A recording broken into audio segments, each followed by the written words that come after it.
لبيك اللهم لبيك لبيك لا شريك لك لبيك إن الحمد والنعمة لك والملك لا شريك لك لبيك Bismillahirrahmanirrahim. Assalamualaikum warahmatullahi wabarakatuh. Pemirsa dan pendengar yang dirahmati oleh Allah, alhamdulillah kembali kita akan berbincang-bincang sejenak bersama ibunda kita, masih dalam topik pembahasan lanjutan dari pembahasan yang pekan lalu. Langsung saja kita sapa beliaunya. Assalamualaikum Ibu. Waalaikumsalam warahmatullahi wabarakatuh. Sehat Ibu? Alhamdulillah. Baik Ibu, tidak terasa kita sudah menginjak dan merasakan aura-aura yang berbeda. Ya, ini kita akan menyambut bulan Dzulhijjah yang sedang dinanti oleh umat Islam tentunya. Kita banyak mengenal tentang bulan-bulan yang dihormati Ibu di bulan Dzulhijjah ini. Kalau boleh tahu tentang Syahrul Hurum itu apa ya Bu? Terima kasih.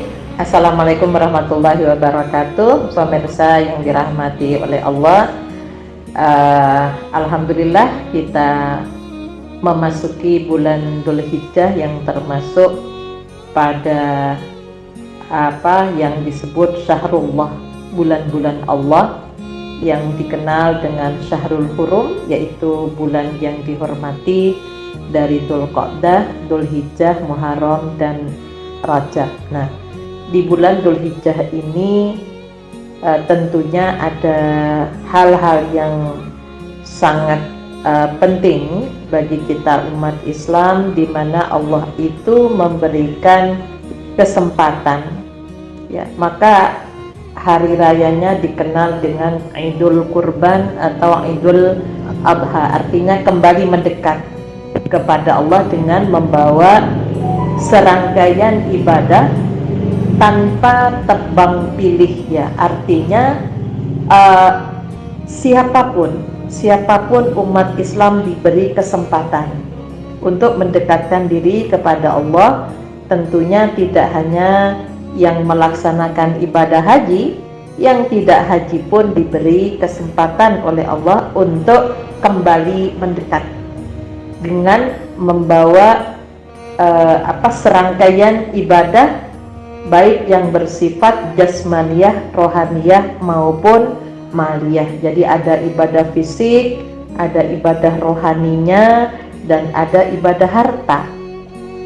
Karena secara fisik itu nanti ada sholat, ya, ada ibadah haji, itu harus melempar jumroh, harus tawaf, ya. Kemudian ada ibadah rohaninya seperti yang tidak haji diberi kesempatan oleh Allah untuk berpuasa di hari Arafah. Jadi maka di dalam surat Al-Fajr itu Allah bersumpah, Bismillahirrahmanirrahim, wal fajri walayalin ash wasyaf'i wal wad, demi waktu fajar dan malam, ya, menyebutnya malam yang ke-10, baik yang ganjil maupun baik yang genap maupun yang ganjil. Di situ kalau di bulan Ramadan itu ada pada 10 yang terakhir, sedangkan di bulan Dzulhijjah itu ada pada 10 yang pertama. Jadi sebelum dulu, ya, malah sebelum, ya, hari sebelum. Raya. Baik Ibu, jika tadi ada amalan-amalan yang disunahkan, ya Bu, ya, seperti puasa, ya, Arafah, terus hari-hari apa menjadi penentu untuk jadi pilihan, kira-kira ada amalan-amalan atau mungkin ada ketentuan Ibu untuk harinya?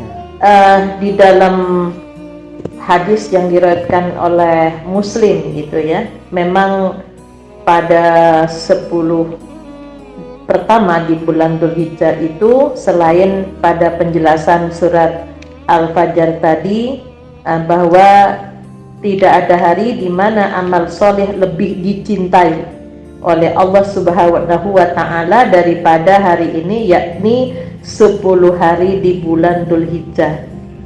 Ya, jadi bahkan nilainya itu seperti halnya orang yang berjuang di jalan Allah. Yang membedakan kalau mereka berperang di jalan Allah kemudian mati gugur di medan perang, itu yang membedakan. Artinya bahwa pada 10 yang pertama di bulan Dzulhijjah itu seperti yang saya sampaikan tadi, bahwa Allah memberikan kesempatan yang sama bagi yang melaksanakan ibadah haji. Ya, tentunya itu dilakukan di 10 pertama di bulan Dzulhijjah, mulai bahkan dari bulan Dzulqa'dah itu sudah melakukan ibadah umroh bagi yang haji tamattu. Jadi ada umroh, kemudian juga rangkaiannya di bulan Dzulhijjahnya adalah ibadah haji yang memang harus dilaksanakan pada bulan Dzulhijjah ibadah hajinya. Kalau umrohnya untuk umroh haji tamattu ataupun yang berkaitan dengan ini, yang tawafnya, bagi yang tawaf qudum itu sudah bisa dilakukan mulai bulan Dzulqa'dah. Nah, sehingga maka peluang emas ini perlu kita syukuri walaupun tidak melaksanakan ibadah haji. Karena apa? Karena dari tanggal 1 itu kita disuruh perbanyak zikir, ya, baik berlisan dengan hati maupun dengan perbuatan, yaitu seperti memperbanyak tilawah, memperbanyak membaca Al-Quran, kemudian memperbanyak melakukan ibadah seperti bersedekah, kemudian juga puasa, ya, disuruh memperbanyak ibadah puasa. Ya, misalnya, ya, insya Allah tanggal 1 Dzulhijjah itu hari Kamis, ya. Nah, Rasulullah itu ada kalanya di awal bulan itu ya puasa 3 hari, ya. Jadi kalau kebetulan hari Senin kemudian meneruskan dengan Selasa, Rabu, kalau Kamis Jumat, Sabtu. Jadi niati puasa di bulan Allah. Kemudian itu nanti yang paling penting, yang artinya dulunya itu wajib sebelum puasa Ramadan, yaitu puasa di hari Arafah pada tanggal 9 Dzulhijjah. Ya, itu kalau di sana jamaah haji itu melakukan ibadah wukuf di Arafah, ya kita rugi kalau nggak puasa, karena Allah memberikan kesempatan yang sama. Ya, ini yang sangat penting, ya. Nanti pada tanggal 10 Dzulhijjah jamaah haji kegiatannya melempar jumroh Aqabah, yang satu-satunya memang diperjuangkan sehingga agak korodit pada waktu itu. Kemudian kita yang tidak melaksanakan ibadah haji, yang tentunya nggak bisa melempar jumroh Aqabah, maka Allah memberikan peluang untuk melakukan sholat Id.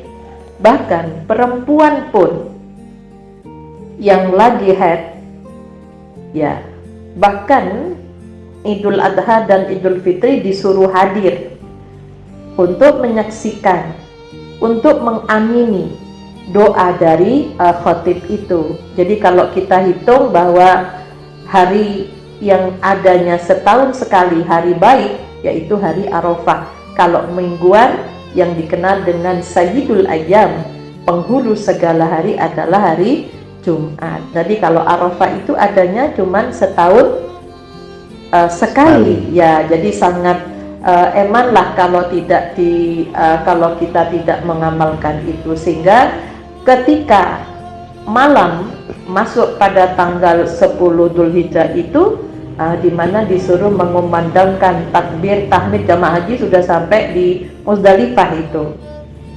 Jadi terus sampai pada hari tasyrik. Dan bagi yang memiliki kemampuan harta, maka ada perintah ibadah kurban, potong hewan. Nah, jadi di sini bagaimana dengan yang tidak mampu? Ya, Allah telah tetap memberikan peluang, ya, untuk bersedekah, ya, seperti istilahnya urunan, ya, diberikan jadi 1 ekor kambing misalnya diatasnamakan pimpinannya, kemudian beserta anggotanya. Jadi bagaimana siar dari Dzulhijjah itu betul-betul dirasakan sebagai bentuk kesyukuran di mana Allah telah memberikan peluang untuk mendekat kembali dengan membawa rangkaian ibadah yang telah dipersiapkan ya untuk berfastabiqul khairat, berlomba di dalam melakukan kebaikan. Ya, begitu. Luar biasa itu. Baik, kalau kita kenal di masyarakat umum ya Bu, jadi Ramadan itu 10 hari terakhir yang istimewa. Ya. Sedangkan jikalau untuk bulan Dzulhijjah ini 10 hari sebelum Idul Adha. Pertama, ya. Itu yang membedakan dan Ya. kita perlu ketahui itu. Baik Ibu, ataukah mungkin jika Ibu tadi membahas tentang hewan kurban, ada wadah atau mungkin tempat yang disarankan sesuai anjuran syariat mungkin, sama ini Ibu, kan kita juga sebagian dari kita itu masih belum jelas untuk membedakan antara akikoh dan kurban. Ada yang akikoh itu dilakukan di hari raya Idul Adha itu. Nah, ini antara keniatan atau mungkin anjurannya yang bagaimana Ibu? Monggo. Ya, baik, mungkin saya perlu menyampaikan terlebih dahulu agar supaya tidak salah di dalam memahami bahwa isyarat dari syariat kurban itu sudah ada sejak Nabiullah Adam alaihissalam. Ya, jadi selama ini kan yang dikenal di masa Nabi Ibrahim ya, Nabi Ibrahim memang perjuangannya cukup berat sekali ujiannya. Karena apa? Karena disuruh yang disembelih adalah anaknya yang diperintahkan. Nah, pada surat Al-Maidah ayat 27 itu Allah memberikan penjelasan kepada kita umat Nabi Muhammad, watlu alaihim naba'a banai adam bil haqqi idz qarraba qurbanan fatuqbila min ahadihima wa lam yutaqabbal minal akhar. Ceritakanlah Muhammad kepada mereka, ya, jadi suruh sampaikan pada kita umatnya Nabi Muhammad tentang kisah kedua putra Nabiullah Adam alaihissalam yang dikenal dengan Habil dan Qabil menurut yang sebenarnya. Ya, jangan sampai keliru gitu ya. Yang satu, yang dari salah satu putranya itu yang diterima korbannya adalah punyanya Habil. Kemudian yang satunya itu tidak diterima, yaitu punyanya Qabil. Kemudian ketika tidak diterima, maka si Qabil itu mengancam, qala la aqtulannak, aku akan membunuhmu. Ya, akan membunuh saudaranya yang bernama Habil. Kemudian Habil memberikan pesan bahwa innama yataqabbalullahu minal muttaqin, sesungguhnya Allah itu hanya menerima korbannya orang-orang yang bertakwa. Nah, di sini penting sekali yang perlu kita garis bawahi bahwa dari sejarah korban yang tidak diterima itu, kalau Allah hanya menerima korbannya orang-orang yang bertakwa, bisa jadi yang Qabil ini tidak diterima karena niatnya kurang pas, Kurang bersih. niatnya karena gengsi, jadi bukan karena Allah, atau caranya, ketentuan-ketentuan dari yang dikorbankan itu tidak pas, ya, sehingga orang bertakwa itu akan memelihara niat karena Allah, jadi bukan karena gengsi. Yang kedua, memelihara aturan-aturan, bagaimana aturan di dalam penyembelihan korban itu. Jadi yang disyariatkan itu yang seperti apa? Ini perlu kita pahami terlebih dahulu. karena selama ini ya itu anggapan masyarakat bahwa korban itu sejak Nabi Ibrahim. Jadi memang secara sempurna sampai diberitakan lagi oleh Allah di dalam surat Al-Hajj bahwa penyembelihan korban itu sudah disyariatkan sejak umat-umat sebelumnya. Sehingga di sini kita harus bisa membedakan, harus punya ilmu bahwa kurban itu ibadah keluarga, sedangkan akikah itu individu, by name ya.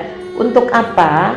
Sebagai tebusan, ya, menebus anak yang lahir sebagai bentuk syukurnya yang dikatakan al-ghulamu murtahinun bi'akikatihi, bahwa anak itu tergadai sampai disembelihkan akikahnya. Sehingga kalau laki-laki 2, karena laki-laki mikul tanggung jawab, jadi harus dikendalikan sifat kambingnya, dombanya. Kemudian yang kedua adalah perempuan hanya 1. Nah, nanti kalau kembar bagaimana? Yaitu karena itu ibadah individu. Sedangkan korban ini itu merupakan ibadah keluarga. Artinya bagi yang memiliki ya kesanggupan, itu setidaknya ada 1 kurban untuk keluarga. Jadi kalau memang banyak sih semuanya ya silakan. Tapi kalau memang hanya berkecukupan ya untuk 1, ya maka 1 itu sudah mewakili seluruh keluarganya. Nah, ini yang perlu juga, bahwa kalau kurban itu kan bisa dengan unta, bisa untuk 7-10 orang kalau unta, karena memang mahal ya. Kalau sapi 7 kan, 7 orang ya. Kalau kambing itu 1 kan gitu ya. Aturan-aturannya seperti itu. Tapi kalau akikah itu nggak boleh diganti dengan sapi. Syaratnya adalah kambing. Sudah ditentukan. Nah, ya, kambingnya itu pun ya itu ada ketentuannya seperti syarat yang kambing dikorbankan. Nah, kemudian yang sering kali itu bingung, saya belum diakikahi, tak untuk akikah dulu kan gitu, pertanyaannya tadi ya. Kalau gitu saya akikah dulu ya. Akikah itu adalah sebagai bentuk ya, kalau dikatakan kewajiban sebagai orang tua kepada anak, sebagai bentuk syukurnya, yaitu tanggungannya orang tua.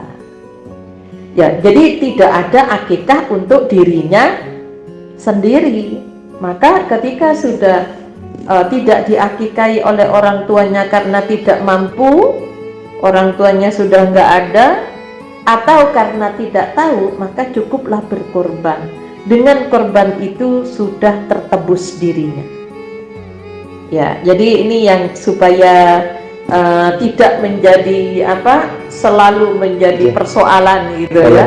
Iya, polemik itu harus dipahami betul berkaitan dengan nggak usah khawatir karena dengan korban itu dirinya telah tertebus gitu ya. Luar biasa Ibu, detail sekali. Jadi bukan hanya proses ini atau anjuran ini sejak Nabi Ibrahim, sedangkan Nabi Adam aja sudah ada kisah tentang kurban dan lain sebagainya. Dan ini Ibu mungkin bisa sebagai closing statement Bu pada pertemuan ini yang lagi terjadi pada masa saat ini. Jadi gini, kan tadi Ibu juga menyebutkan tentang syariat, anjuran kambing harus bagaimana, sapi harus bagaimana. Jika dalam posisi menjelang dan menyambut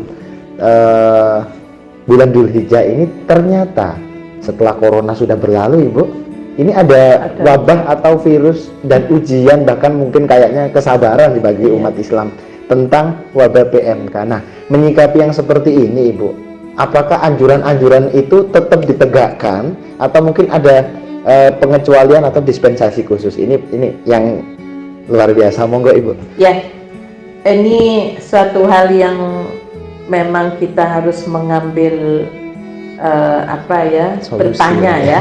bertanyalah ada apa ya setelah dulu corona ya 2 tahun ya, COVID ya itu yang sudah ini tentunya banyak yang orang tidak bisa berkorban karena usahanya macet ya.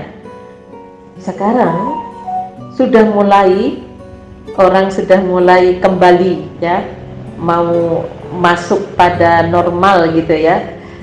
Namun ujiannya binatangnya yang seperti itu memang sudah banyak bahwa itu tidak masalah. Namun berkaitan dengan korban itu tentunya syaratnya binatangnya tidak boleh cacat, apalagi sakit gitu ya. Namun upaya-upaya sekarang ini memang banyak di daerah yang memang tidak buka pasar hewan ya, karena takut nanti. Makanya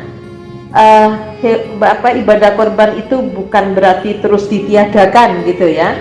Namun tapi bagaimana upaya kita untuk mencari memang hewan yang sehat dengan penuh akad yang jelas. Artinya akad yang jelas itu seperti ini, si pembeli ini minta ketika hewan itu akan disembelih itu baru diantar, baru dibayar lunas. MOU ya, ada MOU yang harus dianukan. Soalnya apa? Nanti kalau sebelumnya sudah diantarkan, padahal bisa jadi waktu diperiksa awal itu tidak terinfeksi, namun tiba-tiba itu akhirnya sapinya mati atau sakit parah gitu ya. Nah ini akhirnya nanti panitia yang bingung ya, karena itu amanah. Nah maka sekarang kita ini harus pandai-pandai memilih hewannya juga.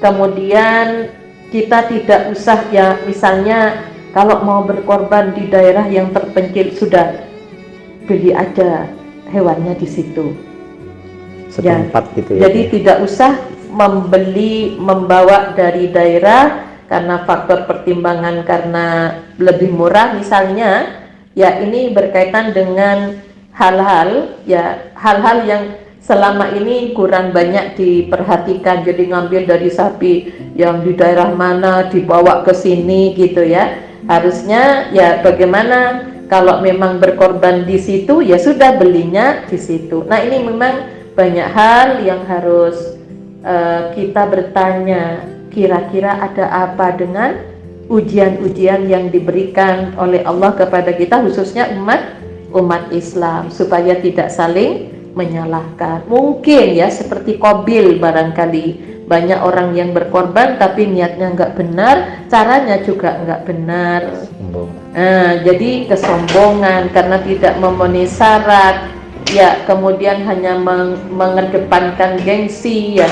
Kadang-kadang begini, ada anak yang sekolah di sekolah favorit, kemudian di atas namakan anaknya yang masih TK, yang ini padahal dari keluarganya, ayah ibunya juga tidak kurban demi gengsi gitu ya, supaya tidak malu ke teman-temannya. Kalau korbannya sapi, keluarganya ada 7 orang, nggak apa-apa disebut semua.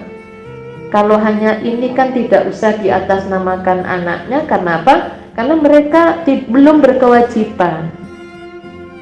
Trennya kan sekarang seperti itu gitu ya. Ya, jadi kalau hanya ini korban tidak apa-apa, tapi di akad itu adalah ya yang memang kepala keluarga. Kalau memang adanya hanya seekor kambing ya, atau hanya bisa patungan untuk 1 orang gitu ya. Ya, jadi ini kalau saya berpikir tentang pesannya Qabil kepada Qabil, bahwa Allah hanya menerima korban dari orang-orang yang bertakwa. Ya, banyak sekarang orang nggak sholat kurban, orang nggak puasa kurban. Ya padahal kan ya sholat dulu kan harusnya, yang nanti akan menyebabkan pada nilai amalan yang lainnya. Ya begitu. Tetap amalan wajib yang diutamakan. Baik Ibu, yang jadi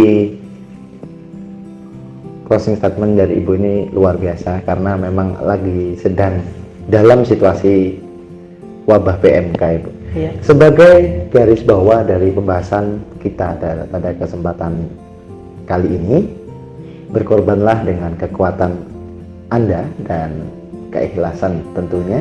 Jangan menguat-nguatkan karena faktor gengsi dan kesombongan. Kami pamit undur diri, bila mana ada kurang dan lebihnya dalam kami menyampaikan. Kami mohon maaf yang sebesar-besarnya. Nasrul minallah wa fathun qarib wa basyiril mu'minin walhamdulillahirabbil alamin. Wassalamualaikum warahmatullahi wabarakatuh. Waalaikumsalam.